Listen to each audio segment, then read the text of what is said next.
Good morning, mga kachorba. Martes ngayon. Dahil dyan, maaga pa. Tulog na tulog pa lahat ng kapitbahay. Siyempre, pati ang kasama ko, mga tulog pa. Tayo na magkape, mga kachorba. Dahil dyan, dahil maraming pantulog sa paligid mo.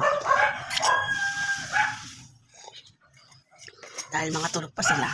Tara nang mag-chismis, chikahan na tayo, mga kachorba. Doon. Napachika ako, dapat wala talaga ako ichichika. Kasi wala pumapasok sa utak ko. Ang ending, gising na si Simon. Napakaaga gumising. Wala pang alas 7. Wala pang alas 7. Gising ka na. Ang aga nagising. Ang ending, napachika ako bigla. Higa ka muna dyan. Para hindi ka makaano.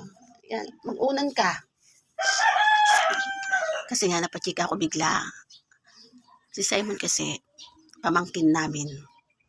Dahil dyan, magchikahan na tayo tungkol sa mga tiyahin at mga tiyahin. Tayong mga tiyahin at mga tiyuhin. Diba? Ikaw ba? Isa ka bang tiyahin? Isa ka bang tiyo na wala kang asawa?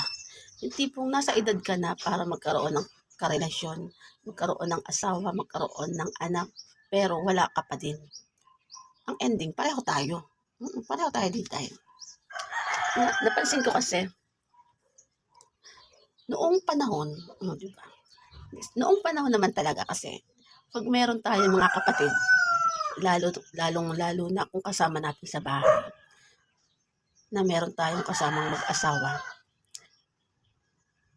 napakaganda ng blessing kasi nagkakaanak sila kasama mo. Siyempre, dumadating tayo sa time na nakakabandingan natin ang mga baby, naaalagaan, nagiging masaya tayo kahit wala tayong karelasyon, kahit wala tayong anak. Kasi may mga time talaga na gusto talaga natin magkaroon ng sariling anak. Kaya lang, wala eh. Kahit na nakikipagrelasyon tayo dati, never talagang hindi magkaroon ng anak. Kasi sa amin magkakapatid, 3 kaming babae ang walang anak. Tsaka yung isa kong kuya, wala rin niyang anak. Gustong-gusto talaga namin magkaanak. Nakikipagrelasyon kami. Hindi namin alam, hindi kami nagkakaroon ng anak. Siguro may lahi din. Kasi hindi rin namin maintindihan masyado kung bakit. Pero, syempre, nagtatrabaho kami ng sobra.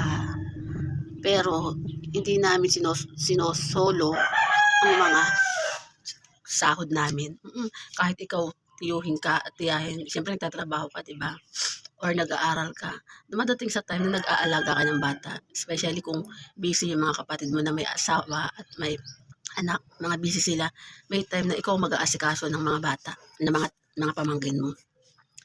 May mga time din talaga na nai-stress ka kasi nahihirapan mag-alaga o nai-stress ka pag may sakit. Siyempre, nai-stress ka rin kasi para kang magulang. Pero, masaya. Kasi, pagdating ng bata, napakasaya ng may bata. Kahit na makulit. Makulit pero mas marami ang happiness kesa problema. Kasi nga, mga bata yan, kaya nakaka-enjoy. Parang si Simon. Kahit makulit yan, ayan ang kasayahan namin yan. Napakakulit. Kahit chismisan yan. Chismosa rin yan. Pero nakakatuwa. Kaya, di ba, may mga time talaga na dumadating tayo sa point na kailangan nilang magtiis. Kasi may mga time na hanggang sa lumaki sila na nakakasama mo, sana sa balang araw na tayo mismo na tumanda tayo na hindi tayo nagkakarelasyon at hindi tayo nagkakaroon ng anak, sana nakaroon talaga tayo ng kaya pag tumanda tayo, sana alagaan din tayo ng mga pamangkin natin. Sana. Ikaw, Pag tumanda na si Mami, no kaya si Tinang, aalagaan mo ba kami? Pag may sakit si Mami? Yes. Very good. Bakit ganito buhok ko? Mm-mm. Pag hindi na makalakad si Mami, bubuhatin mo ba si Mami? Pag malaki ka na, bubuhatin mo ba si Mami? Pag hindi na makalakad si Mami. Bata pa ko? Hindi, pag malaki ka na. Okay. Very good. Thank you. O, di ba? Yan ang maganda. Dapat, bata pa lang, kakausapin natin. Kasi, baka dumating sa point na tumanda tayo. Mabawasan tayo ng lakad. Siyempre, tumatanda tayo. Pag nagkasakit tayo, na sana, naalagaan tayo ng mga pamangkin natin. O, dahil, hanggang sa tumanda tayo at sila, habang lumaki sila, na hindi tayo nakakapag-asawa at pamilya. Pero may mga kasama tayong pamangkin na maging masaya, na maging tumandaman tayo, may mag-alaga sa atin. Ayun din ang isang way yan ng kasiyahan natin at kaligayahan natin, di ba? Para sa atin, pag tumanda tayo, sino kayo mag-aalaga sa atin? Sino kayong maghuhugas sa atin? Hindi tayo makalakad? Sino kayo magbubuhat? Kasi wala tayong pamilya, wala tayong asawa, wala tayong anak. Sana, maging dumating sa time na sila, mga pamangkin natin, sila naman ang mag-alaga sa atin. Kasi dumating tayo sa point, inanuhan mo si Mami. Antayin mo ng taho para makabili ka taho mamaya. Sana, kahit naman ako, nag-iisip din na pag tumanda ako, sana maalagaan din ako ng mga pamangkin ko.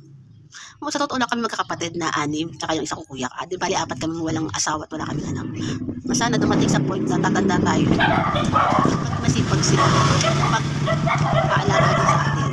Kasi sila pa naman ng baby sila bago sila lumabas sila sa mundo.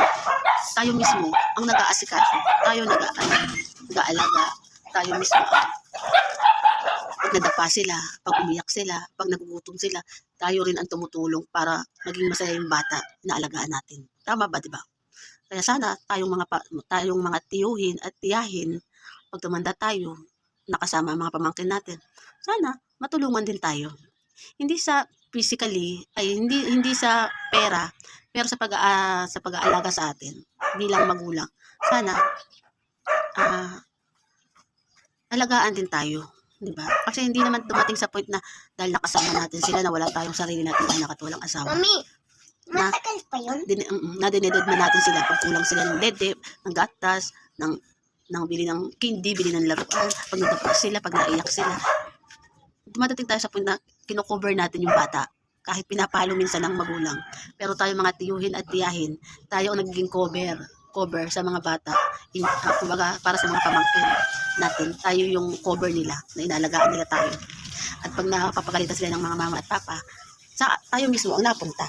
Di ba? Kasi para sa kanila, safe din sila. Dumadating sa point na pag napapalo sila ng mga parents nila, napunta yan sa mga tiyuhin at tiyahin. Kasi tayo yung pinaka-cover nila para maging enjoy sila. Kalimitan naman, candy lang talaga candy lang ang kaligayahan ng mga bata. Yun lang, napachika lang ako. Kasi dapat nagising si Simon, aga-aga pa. Kaya yan, bigla-bigla, napachika ako. Wala talaga akong chika. Kasi wala akong maisip kanina. Ang ending, nagising si Simon. Yan. Kaya napachika ako agad. Yun lang. Kaya goodbye na sa inyo mga kachurba. Kaya mga tiyo, tiya, maging mabait kayo lagi. Oo, nagiging makulit ang mga bata, pero maging relax. Enjoy. Pag nai-stress kayo sa makukulit na bata, labas mo na ng bahay para makapagpalamig ka. Kasi hindi naman dapat pag bata ay bata. May mga time talaga nakaka-stress ka din. Yun lang. Kaya kapit lang. Baka sakaling magkaroon pa rin tayo ng asawa at anak. Kahit nga ng asawa, kahit